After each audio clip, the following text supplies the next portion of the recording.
The story starts at a doctor's office. General Kadir, from the Pakistani National Forces, confirms his suspicions that he has gotten terminal cancer. What's more, the doctor has given him 3 measly years left to live. All of a sudden, a piece of news interrupts their conversation. News that the Indian government has revoked Article 370, a law which gives Jammu and Kashmir a special status. Hearing thinks of this as a declaration of his last 3 years alive to bring India to its knees. Called Outfit X. He commands him to destroy India, no matter what the cost, and has passed since this fateful day. Rafe, one of Jim's men, is setting up a purchase for 2 Sabre missiles when he hears that someone has come looking for him. As such, he makes his way to this man, who is currently being brutally beaten after being tied up. However, Rafe learns that this long-haired man is Pathan, who, as per his knowledge, was considered dead. Seeing him, Rafe becomes distraught and pulls out his gun to kill this man. But Pathan manages to break free from his constraints and begins pounding down all his enemies. This ends up in an epic killing spree, and Pathan, after equipping himself with various guns and knives, kills off most of the outlaws present. Capturing Rafe alive, he then steals a helicopter from his opponents and makes his escape. Meanwhile, at the Indian intelligence agency, they get a hit on Rubai, a Pakistani agent who is connected to Outfit X. The senior officer, Nandini Grewal, hastily makes her way, along with her assistant, over to her, where she gives some insight about Pathan and his past. According to her, Pathan used to be a former RAW agent, but 2 years ago, due to an incident in Myanmar, was forced to retire. Nonetheless, he decided to create a unit called Joint Operations and Covert Research Unit. In this team, he selects ex-RAW agents who retired due to injuries and trauma in the past but still have a burning passion for their country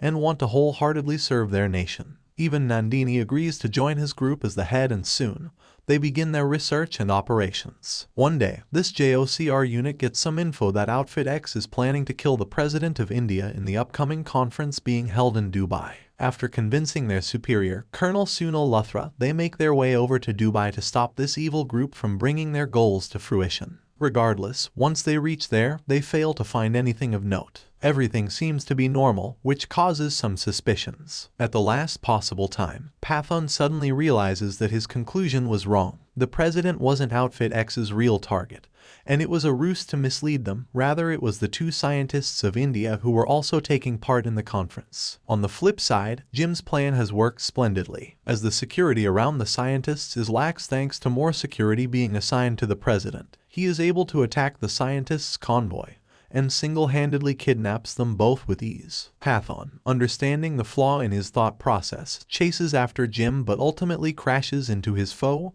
and injures himself. There, Jim makes a short introduction to the bruised hero, revealing that he too used to be a RAW agent in the past. However, he claims that he was considered dead up until this point by the authorities. After saying his piece, Jim then walks away, setting the car his foe was in ablaze. But even this isn't enough to stop the unstoppable soldier, who manages to escape the burning car and calls for a helicopter in order to continue his pursuit. He gets into close-quarter combat with Jim, managing to save only one of the kidnappees while Jim makes his escape with the other scientist. Back at the agency, Luthra explains why Jim left RAW. According to him, Jim was considered dead when he, along with his wife and unborn child, was kidnapped by Somali terrorists. The Indian government, refusing to negotiate with terrorists and paying an extraordinary ransom in exchange for them, let Jim's family die right in front of his eyes. Moreover, Jim's body was never found, and so he was presumed dead. But in actuality, he somehow survived this ordeal and faked his death, beginning to plan his revenge against India for how it had left his family to die. Hearing this tale, Pathan condemns Luthra,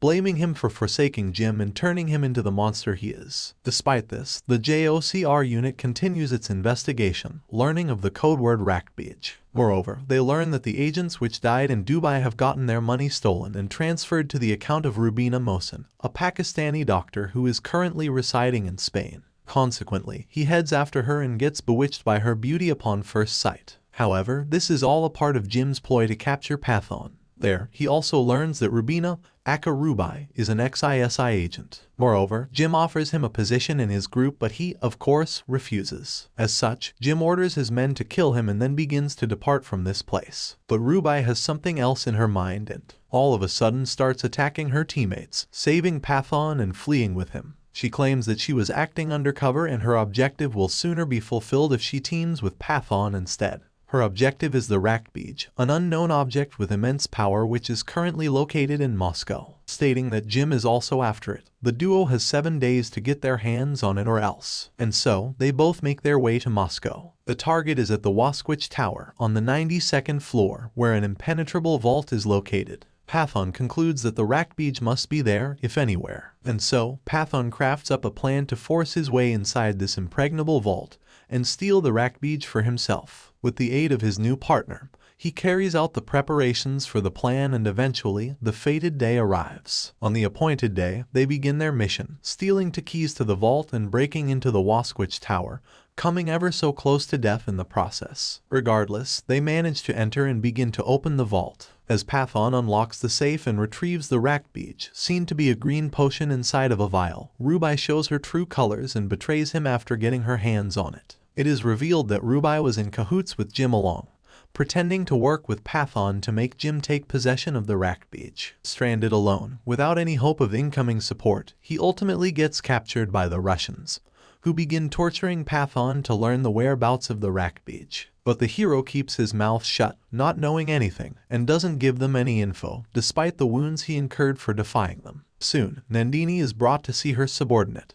but she denies all association with him and claims that Pathan went rogue. In addition, she states that she cares not for him or his life. Resultantly, he is sent to a maximum security prison via train, where the other convicts are handed weapons and encouraged to kill him. But even this isn't enough to end the legendary Raw agent, who breaks free from his shackles in one swift motion and proceeds to beat the living daylights out of his foes. Eventually, he begins to slow down and the convicts use their numerical advantage in order to bring him to the ground. But all of a sudden, a thud is heard on top of the train. In a twist of events, Pathan sees the image of Avinash Tiger Singh Rathore, who is there to rescue Pathan.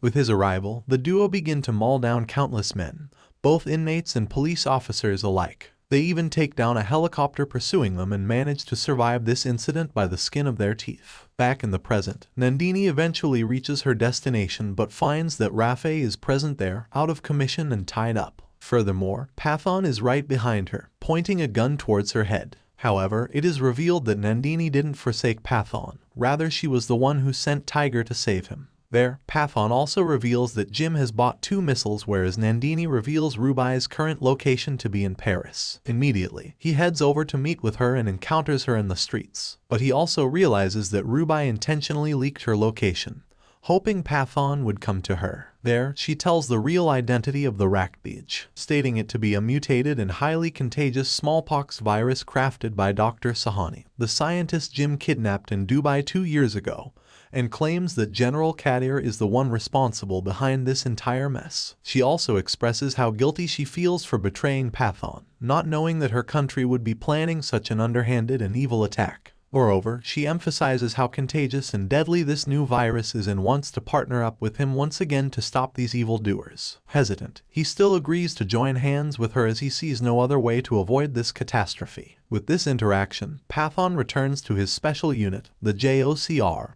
and explains the current situation to his team and superiors. Hearing the plan, Nandini is skeptical of Ruby, second-guessing her soldiers' eagerness to work with Ruby once again. Colonel Luthra even goes as far as to tell him to use aerial weapons to destroy Jim's factory, blowing up the building, men and the virus all in one go, but Pathan refutes this idea, claiming that if somehow the virus doesn't get destroyed, or much worse spreads in the process, the outcome would be disastrous. And so, this insane idea of working together with Ruby once again becomes the only possible way to save this world from this deadly disease, and the group is forced to undergo the mission. And just like that, the day of the mission arrives in a blink. Ruby meets with Jim at the factory and they meet up with Dr. Sahani together. On the other hand, Pathan, alongside his JOCR unit, breaks into the factory. Their arrival causes alarms to go off and Ruby head out to see what's up, knowing full well what is happening, and disarms then defeats the men watching the cameras. While Jim goes to confront the threat head-on, Ruby decides to steal the 2 orbs which contain the mutated virus. Nonetheless, Jim realizes Ruby's plot and gets in her way. Killing Dr. Sahani, he takes control of both the orbs and makes a break for them. Riding a motorbike on this snowy mountain, he quickly makes his descent to the bottom, but Pathan is right on his tail. While the latter chases the former, an epic battle ensues which leads to Jim losing possession of the orbs, which go flying on top of a frozen lake. But, thanks to the intervention of an armored vehicle, Jim gets his hand on one of them while Rubai uses her expert ice skating abilities to get her hands on the other. Furthermore, Pathan soon continues his chase after defeating the vehicle, but is forced to stop his pursuit when Jim throws Rubai underneath the ice, leaving her to die. Deciding to prioritize and save Rubai rather than capture his sworn enemy, he takes a plunge into the freezing water, rescuing her and taking control of the orb. And so, he makes his way back to Jim's lab with Rubai, where Luthra and Nandini are waiting for them. There, Luthra uses his seniority to get his hands on the virus. What's more, he then arrests Rubai, claiming that she has some hidden intentions and that they will use her to know more about Jim and his plan.